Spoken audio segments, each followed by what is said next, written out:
Bonjour, je suis Céline Roch, je travaille à la Cité de la Musique Philharmonie de Paris et je suis chargée de médiation, donc je m'occupe de toutes les activités hors les murs pour la Philharmonie. On a la grande chance d'être à la Philharmonie de Paris, dans un lieu qui a eu des labels pour l'accessibilité.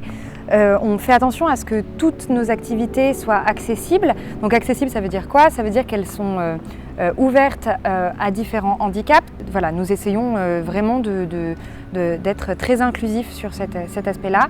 Et c'est une grande fierté de travailler sur ça, puisqu'on se rend compte que vraiment c'est une demande qui est très forte en France. Et qu'on découvre chaque jour des groupes qui nous demandent est-ce que vous faites ça, et nous on peut lancer des nouveaux projets. Notamment on a un gros projet mécéné sur les maladies d'Alzheimer, parce que plein de tests montrent que la culture aide du moins, si ce n'est à guérir, puisqu'on n'en est pas là, mais à ralentir le développement de la maladie.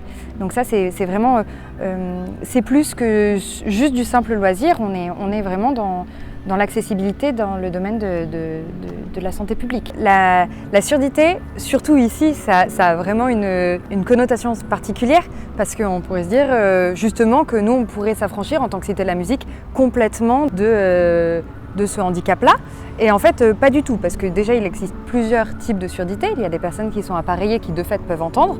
Donc nous, notre mission de base, le minima du minima de la mission, c'est au moins que ces personnes appareillées puissent écouter un concert grâce notamment à des boucles magnétiques, au fait que nous on s'adapte aussi aux technologies scientifiques qui leur sont proposées à eux. Donc pour les personnes appareillées, c'est moins compliqué. Mais il faut savoir que il y a certaines musiques qui font partie de la culture sourde. Notamment, on a une exposition électro, et l'électro, par exemple, qui est forte en basse et forte en vibration, et fait partie de la culture sourde. C'est pour ça que nous, on ne s'affranchit d'aucun handicap.